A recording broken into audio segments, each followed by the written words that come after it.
আসসালামু আলাইকুম পাখিরা, কেমন আছো তোমরা সবাই? আশা করি সবাই ভালো আছো। আমি আল্লাহর রহমতে ভালো আছি। তো পাখিরা, আজকে থেকে আমি নতুন এফএফ দেব, আশা করি তোমাদের ভালো লাগবে। আর এরকম নতুন নতুন এফএফ পেতে অবশ্যই আমার চ্যানেলটা সাবস্ক্রাইব করে দিবা। আর তোমরা কীরকম ধরনের এফএফ চাও অবশ্যই আমাকে কমেন্টে জানাবা, আমি সেরকম ধরনের এফএফ দেওয়ার চেষ্টা করব। আর এখানে সকল ধরনের স্টোরি শুধুমাত্র বিনোদনের জন্য বানানো হয়, সো বিনোদনকে বিনোদন হিসেবে নেবে। ধন্যবাদ। তো চলো এত বকবক না করে স্টোরিতে যাওয়া যাক। ঢাকায় একটি বড় বিশ্ববিদ্যালয়।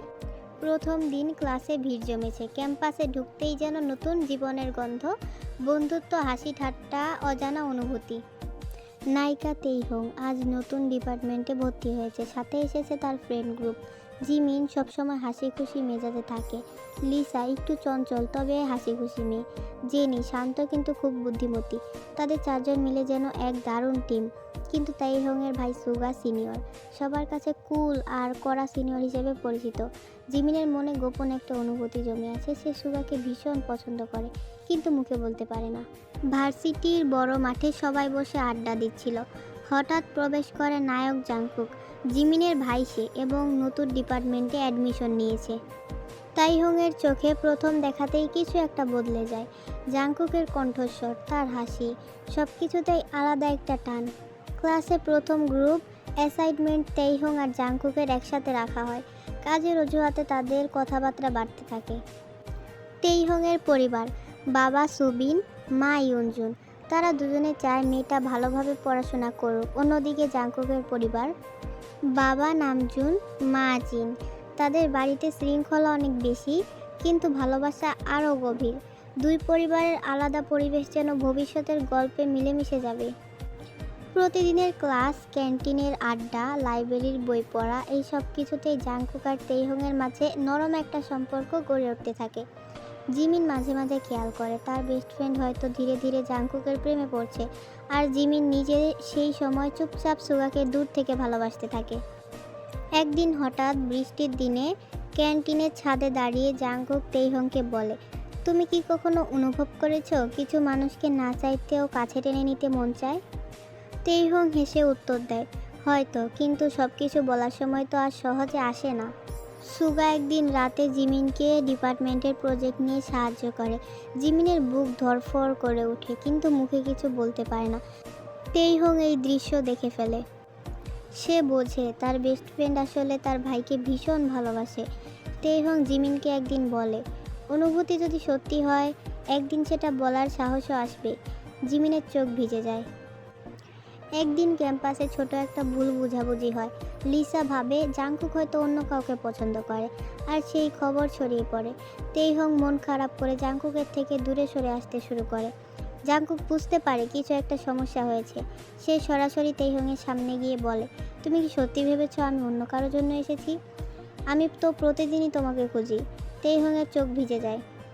অবশেষে জিমিনও সাহস করে সুগার সামনে দাঁড়ায়। কাপা কণ্ঠে বলে, তুমি হয়তো আমাকে শুধু ছোট বোনের মতো দেখো, কিন্তু আমার অনুভূতি তোমার জন্য আলাদা। সুগা কিছুক্ষণ চুপ থেকে বলে, জিমিন, আমি কখনো ভেবেছিলাম তুমি শুধু আমার বন্ধু, কিন্তু হয়তো আমিও ধীরে ধীরে বদলাচ্ছি। সেমিস্টার শেষ হতে হতে চারপাশে শুধু হাসি আর সুখের সুর বাজতে থাকে। তাইহং আর জাংকুক অবশেষে একে অপরকে স্বীকার করে নেয়। জিমিন আর সুগার গল্পও নতুন পথে পা বাড়ায়। লিসা আর জেনি খুশি হয়ে তাদের চারজনকে দেখে। ক্যাম্পাসের এক কোণে দাঁড়িয়ে তাইহং বলে, অনুভূতি যদি সত্যি হয় ওটা থামানো যায় না, শুধু সময়ের অপেক্ষায়। জাংকুক তার হাতটা ধরে উত্তর দেয়, আর আমি সেই অপেক্ষার শেষ প্রমাণ। নতুন সেমিস্টারে সবার ব্যস্ততা বেড়ে যায়। তাইহং আর জাংকুক একই প্রজেক্টে কাজ করে। রাতে ক্যান্টিনে ফাঁকা বেঞ্চে তারা নোটস সাজাচ্ছে। জাংকুক হঠাৎ বলে, তুমি কি জানো একদিন আমি চাইবো আমার জীবনের সবচেয়ে বড় প্রজেক্ট তুমি হও? তাইহং লজ্জা পেয়ে হাসে। লিসা যিনি দুইজনে দেখে বুঝতে পারে তাদের মধ্যে এখন শুধু প্রজেক্ট নিয়েই কথা হচ্ছে না, তাদের মধ্যে মিষ্টি ভালোবাসারও কথা হচ্ছে। জিমিন ধীরে ধীরে সুগার সাথে আরও কাছাকাছি আসে। একদিন ক্লাসের পর সুগা তাকে বাইরে কফি শপে নিয়ে যায়। সুগা বলে, তুমি খুব সাহসী মেয়ে, সবসময় সবাইকে একসাথে রাখো। জিমিন চোখ নামিয়ে বলে, সাহস থাকলে তো এতদিনে একটা কথাই বলতাম। সুগা হাসে, হয়তো তুমি আজকেই বলবে। জিমিন মাথা তুলে তাকায়, তার চোখে স্পষ্ট প্রেম। ইয়নজুন একদিন রান্নাঘরে রান্না করছিল, তখনই তেইহং তার পাশে গিয়ে দাঁড়ায়। তেইহং, মা এখানে কি করিস, কিছু বলবি? হ্যাঁ মা, তোমাকে একটা কথা বলার ছিল। হ্যাঁ, কি বলবি বল। আসলে আম্মু, আমি না একটা ছেলেকে অনেক ভালোবাসি। পেছন থেকে হঠাৎ সুবিন বলে উঠল, তে মা, তুই কাকে ভালোবাসিস? তেইহং অনেক নার্ভাস হয়ে পড়ে। সে বাবাকে নিয়ে সোফার ওপর বসে। তেইহং কাঁপা কাঁপা গলায় তার বাবাকে বলল, আসলে বাবা, আমি একটা ছেলেকে অনেক ভালোবাসি। ছেলেটা অনেক ভালো, তার ফ্যামিলিও অনেক ভালো। তোমার বিশ্বাস না হলে তুমি একদিন তাদেরকে আমাদের বাসায় ডাকতে পারো। সুবিন কিছুক্ষণ চুপ থেকে বলল, ঠিক আছে, তুই ওর ফ্যামিলি সহ ওকে আমাদের বাসায় একদিন আসতে বলবি। তেইহং অনেক খুশি হলো। সে খুশির ঠেলায় তার বাবাকে জড়িয়ে ধরে বলল, থ্যাংক ইউ বাবা, বলে সে ঘরে আসলো। আসার পর জাংকুককে মেসেজ করলো এবং সব ঘটনা তাকে খুলে বলল। জাংকুক তো মহা খুশি। সে তের সাথে কথা বলা শেষে তার বাবা নামজনের কাছে গেল এবং জাংকুক তার বাবাকে সব কিছু খুলে বলে। যদিও নামজুন বিষয়টা শোনার পর একটু রিয়্যাক্ট করেছিল, তারপরও সে বলে, আচ্ছা বাবা, তুই ঘরে যা, আমরা যাব মেয়েটার বাসায়। জাংকুক চলে যাওয়ার পর নামজুন জিনের সাথে পুরো বিষয়টা শেয়ার করে। পুরো বিষয়টা শোনার পর জিন বলল, চলো না গিয়ে দেখে আসি। আমার জাংকুক বাবা তো আর খারাপ মেয়ে পছন্দ করবে না, করলে অবশ্য ভালো মেয়েই পছন্দ করবে। তেইহংয়ের বাবা সুবিন আর মা ইয়নজুন একদিন সময় করে জাংকুককে বাড়িতে ডাকে। জাংকুক তেইহংদের বাসায় আসার পর প্রথমে খুব নার্ভাস ছিল, কিন্তু সুবিন হাসি মুখে বলে, তুমি যদি আমাদের মেয়েকে ভালো রাখো, আমরা আর কিছুই চাই না। জাংকুক সম্মান করে মাথা নিচু করে। জিন আর নামজুনও তেইকে অনেক বেশি পছন্দ করে। ক্যাম্পাসের শেষ বছর। তেইহং গাউন পরে জাংকুকের সাথে অনেক ছবি তোলে। লিসা, জেনি, জিমিন সবাই পাশে। সুগা ধীরে ধীরে জিমিনকে নিয়ে নতুন ভবিষ্যতের পথে হাঁটছে। তেইহং ক্যাম্পাসের গেটে দাঁড়িয়ে বলে, এই 4টা বছর যেন স্বপ্নের মতো কেটে গেল।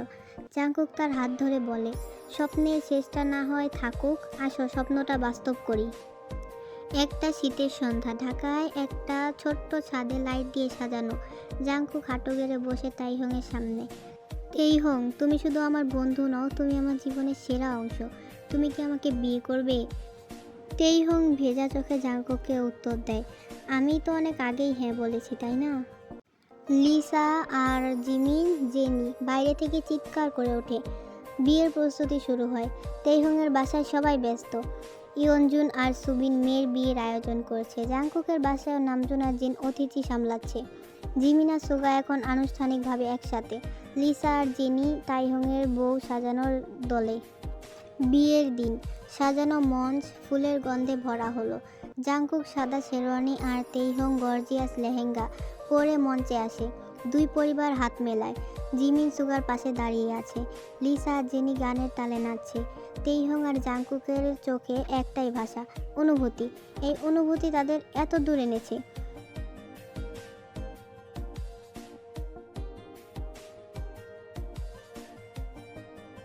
নতুন জীবন। বিয়ের পরের দিন তেইহং আর জাংকুক বারান্দায় বসে চা খাচ্ছে। তেইহং বলে, ক্যাম্পাস থেকে শুরু বিয়ে পর্যন্ত এ যেন সিনেমা। জাংকুক হেসে উত্তর দেয়, এটা সিনেমা না, এটা আমাদের দুজনের জীবন। অন্যদিকে লিসা আর জেনি নতুন বন্ধুত্বের পরিকল্পনা করছে। গল্পটা আবার নতুন করে শুরু। তেইহং আর জাংকুকের বিয়ের পর কয়েক মাস কেটে গেছে, তবুও ওদের ফ্রেন্ড গ্রুপ একসাথে আড্ডা দেয় আগের মতোই। একদিন বিকেলে ক্যান্টিনে বসে জিমিন তেইহংকে বলে, শোন তাই, আমি তোকে একটা কথা বলবো। জানিস, তোর ভাইকে প্রথম দেখেই মনে করেছিলাম ওই আমার সুখ।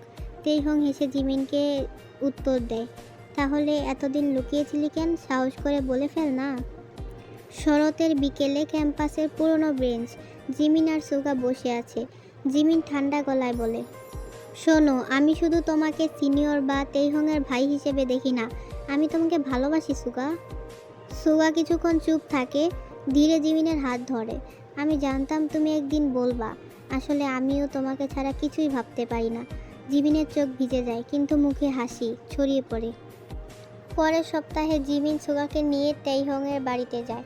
তেইহং অবাক হয়ে বলে, আরে এতদিন পরে অবশেষে বললি বুঝি? সুবিন আর ইয়ংজুন দুইজনেই জিমিনের দিকে তাকিয়ে হেসে বলে, তুই যদি খুশি থাকিস আমরাও রাজি। সুগার দিক থেকে নামজুন আর জিন বলে, ভালোবাসা যদি সত্যি হয় তোদের আলাদা করার ক্ষমতা কারও নেই। লিসা আর জেনি ডেকোরেশনের দায়িত্ব নিয়েছে। তেইহং জিমিনকে শপিং করাচ্ছে। জিমিন হেসে বলে, ভাবিস তো আমি আমার বেস্টির ভাইকে বিয়ে করতে যাচ্ছি। তেইহং মজা করে খোঁচা দেয়, আর আমি তোকে বলেছিলাম অনুভূতি সত্যি হলে একদিন না হয় একদিন তুই ঠিকই বলবি। জিমিনের হাতে লিসা মেহেদি আঁকছে, আড়ালে একটা এস লিখে দেয়। জেনি হেসে বলে, যদি সুগা খুঁজে বের করতে পারে তাহলে তো প্রেম একবারে পাক্কা। জেনির কথা শুনে সবাই হেসে দেয়। সন্ধ্যার আসরে সবাই মিলে গান, নাচ, হাসি ঠাট্টায় মাতোয়ারা। তেইহং আর জাংকুকও নাচে যোগ দেয়। মঞ্চ সাজানো ফুলে ফুলে। সুগা সাদা শেরওয়ানি পরে দাঁড়িয়ে আছে, চোখে অদ্ভুত শান্তি। জিমিন লাল লেহেঙ্গা পরে ঢুকছে, পাশে তেইহং, লিসা আর জেনি। বিয়ে শেষ হতেই সুগা জিমিনের হাত ধরে ধীরে বলে, আজ থেকে তুই আমার জিমিন না, তুই আমার সব কিছু। জিমিন চোখের পানি মুছে বলে, এই মুহূর্তটা আমার স্বপ্ন ছিল। বিয়ের পর সবাই একসাথে ছবি তোলে। তেইহং, জাংকুক, সুগা, জিমিন আর পাশে লিসা আর জেনি হাসি মুখে দাঁড়ানো। তারা সবাই একসাথে বলে ওঠে, বন্ধুত্ব থেকে শুরু, অনুভূতিতেই শেষ। আর অনুভূতির শেষ মানেই তো আসল নতুন গল্প শুরু। রাতে বারান্দায় বসে জিমিন সুগার কাঁধে মাথা রেখে বলে, শোনো, তোমাকে একটা কথা জিজ্ঞেস করি। আচ্ছা, আমাদের গল্পের নাম অনুভূতি কেন? সুগা হাসে, কারণ এই অনুভূতিই তো আমাদেরকে একসাথে এত দূর এনেছে। আকাশে আতশবাজি ফুটে আর গল্পটা শেষ হয়। হেই সোনা পাখিরা, আমি আমার আজকের গল্পটা এতটুকু পর্যন্ত রেখেছি। আমি জানি না আমার গল্পটা কতটা সুন্দর হয়েছে, তবে ফার্স্ট টাইম যেহেতু আমি স্টোরি দিলাম তো আমি একটু ছোটই রাখছি। যদি তোমরা চাও এর পরের বার থেকে আমি বড় বড় রাখবো, প্লাস এর থেকে আরও বেশি সুন্দর করে গল্পটা বানানোর চেষ্টা করব। সো আজকের জন্য আল্লাহ হাফেজ।